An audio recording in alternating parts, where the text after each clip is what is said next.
सोम रस जड़ी बूटियों का आशव है। अर्क कह सकते हैं। उसको अर्क रस, जैसे नींबू रस, नींबू का रस, आम का रस वो बीच में का है, हाँ, संतरे का रस, जितने रस हैं जिस रस में पाया जाए उसका नाम है सोम रस।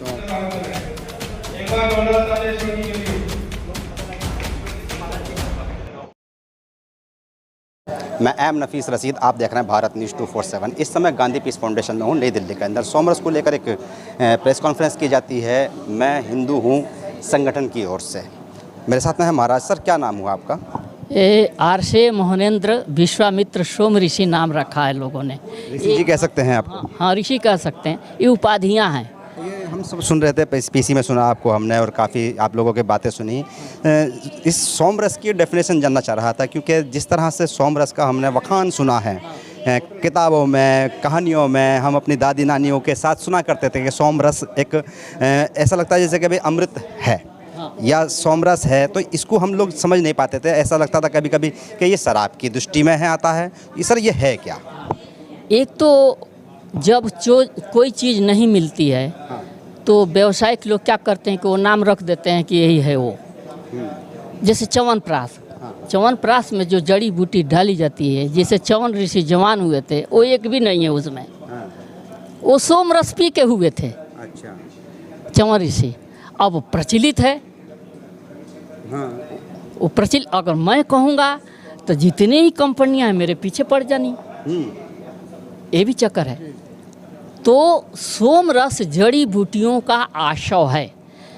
अर्क कह सकते हैं। उसको अर्क रस, जैसे नींबू रस, नींबू का रस, आम का रस वो बीच में का है, हाँ, संतरे का रस, जितने रस हैं जिस रस में पाया जाए उसका नाम है सोम रस। तो सर, फिर भी जैसे कि अक्सर कहानियों में वास्तव में उससे आई जवान, खूबसूरत और संतान, धान्य की प्राप्ति करता है, बूढ़ा नहीं होता है। मैं थोड़ा सा पिया हूँ तो अभी 72 वर्ष। रस पिया है आपने? बिल्कुल। तभी तो सोम रस पीने से नशा भी होता है क्या? नहीं, कुछ नहीं, सक्रियता बढ़ जाती है, तुम्हारे चेहरे पर चेंज हो जाएगा। अच्छा। और प्रसन्न रहोगे हमेशा। Keep smiling such as flower. हाँ, मुस्कुराते रहोगे। मैदान के अंदर आप सम्मेलन करने की सोच रहे हैं, वहाँ पर सम्मेलन की घोषणा कर दी आपने। कहाँ से लोगों को बुलाया है, कितनी दूरी में बुलाया है, या सिर्फ प्रायोजक लोग जानते हैं? मैं केवल प्रायोजक हूँ। प्रायोजक हैं आप? हाँ, और हमको बना के दिखाना है सबको। इसके साथ में इसमें धार्मिक संदेश भी रहेगा? हाँ, बिल्कुल। वो क्या रहेगा? वेद के विषय में नहीं जानते, अपनी मन से बात कह के कहते हैं कि वेद में लिखा है, वो है ही नहीं। जिसने कहा जाता गीता नहीं पढ़ी, रामायण नहीं पढ़ी, वो कह दिया अपने आप से। अपनी बात कह के कह देते हैं कि रामायण में है, वो रामायण में है ही नहीं। तो इसीलिए वाल्मीकि रामायण को लोगों ने किसी कारण से पीछे किया, इसलिए कि वाल्मीकि जी एक नहीं हुए हैं। एक वाल्मीकि जी नहीं हुए हैं। अच्छा। 4 हुए हैं। वाल्मीकि जी भी 4 हुए हैं? 4 हुए हैं। पहला वो ऋषि प्रचेतस ऋषि जो रामायण लिखा, उनका शिष्य, उनका भी वाल्मीकि नाम रखा, वाल्मीकि जी। तीसरा आया उनका शिष्य, रामायण की कथा कहने लगा तो वो उसको भी वाल्मीकि कहने लगे। वो लास्ट वाला तुलसीदास जी ने पकड़ लिया। तो महाराज जी, फिर भी जैसे कि 4 का बता रहे हैं आप, ये बड़ा कन्फ्यूजन हो जाएगा। तो इसको आप मैदान में क्लियर करेंगे? बिल्कुल क्लियर, क्योंकि 600 रामायण का अध्ययन मैंने किया, और सबसे ज़्यादा रामायण हरियाणा और पंजाब वालों ने लिखा है। उत्तर प्रदेश पीछे है, और वो बहुत रामायण छपी ही नहीं है। तो मैंने 14 वर्ष इस पर लगाए। यानी कि धर्म पर सही करके सही लोगों ने काम नहीं किया। जो पाया उसी को अपने मन से बोल दिया, कुछ मिला दिया। आज के हालात जो हैं इस समय के, 2025 चल रहा है, आपने 25 ही क्यों चुना है? नहीं, 25 क्या चुना है? 2025 चल रहा है। अच्छा, 25। असल में इस बात को बहुत लोग समझते नहीं थे, और जो दिव्य आत्मा ने मुझे सिखाया, तो मैंने कहा कि मैं साधु संत नहीं हूँ। अच्छा। अब मेरा मठ नहीं है। मैं जगत गुरु नहीं हूँ, मैं मठेश्वर नहीं हूँ, मैं महंत नहीं हूँ। हमारी बात कौन सुनेगा भाई? तो कहा कि तुम अपने से करना। तो घर से मैं 10 लाख रुपया लगा के अयोध्या से सीतामढ़ी तक एक बहाना किया कि जहाँ जहाँ राम और लक्ष्मण विश्वामित्र जी के साथ ठहरे वहाँ वहाँ सोम महायज्ञ वेद रामायण की कथा मैं करूँगा। करेंगे आप, ठीक है। तो मैं एक मैंने किया 35 वर्ष तक, 35। 36वां में अरेस्ट हुआ। तो अरेस्ट होकर हमको लाइसेंस सब मिल गया कि सबको बना के पिलाओ। सोमरस की बात कर रहे हैं। भारत में जातिगत जनगणना की बात हो रही है, भारत में आतंकवाद की बात हो रही है, धार्मिक आतंकवाद की बात हो रही है। तो इस समय आप सोमरस का प्रचार कैसे कर पाएंगे? देखिए, वो एक अलग सब्जेक्ट है राजनीतिक। हम लोग धार्मिक आदमी हैं, हिंदू हैं और समाज में रहते हैं। वो राजपाट चलाने वाले हैं, बढ़ाने वाले, घटाने वाले। कथाकथित तौर पर ये भी कह देते हैं कि हिंदू शब्द तो न रामायण में है, न गीता में है, ये कोई शब्द ही नहीं है।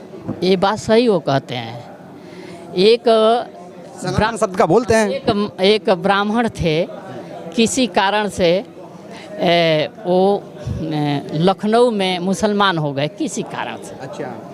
उन्होंने एक शब्दकोश लिखा कि जिसमें हिंदू का अर्थ ये लिख दिया, हिंदू का अर्थ तो है ही नहीं। हाँ, आर्य को ही हिंदू कहते हैं, जो हिंदुस्तान में रहता है, जो भारत में रहता है। तो इसलिए वो शब्द नहीं है। तो आप सोमरस हमें भी पिलाएंगे, सबको पिलाएंगे, किस किस को पिलाएंगे? तो सबको। तो अगर ये बिकेगा, मतलब बिकेगा या इसकी बिक्री होगी या फ्री ऑफ कॉस्ट? नहीं, नहीं, फ्री ऑफ कॉस्ट रहेगा या कभी इसकी बिक्री होगी? हमारी तरफ से तो प्रसाद रहेगा वो। अच्छा।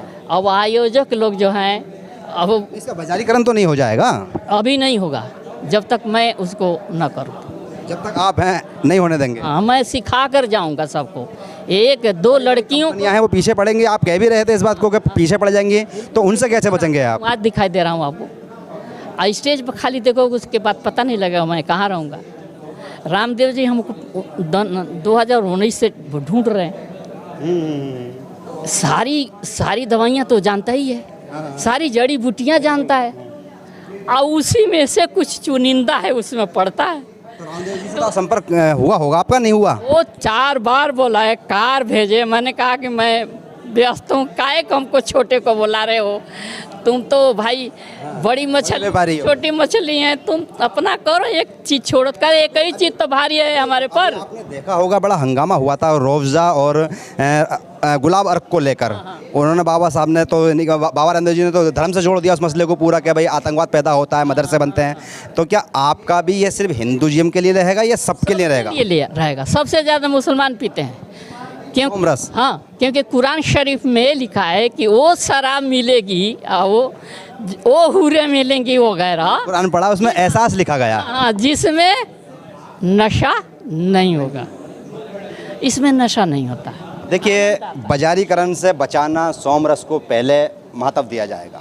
मैं जहाँ तक समझ रहा हूँ कि इस तरह हमारे भारत में बड़े ऋषि मुनि हुए, उन्होंने देश और देश के साथ देश के समाज को बहुत कुछ देने की सोची और दिया भी है। ये भारत अजीब तरह की एक प्रकृति है, ये खुद में ही एक संपूर्ण विश्व है।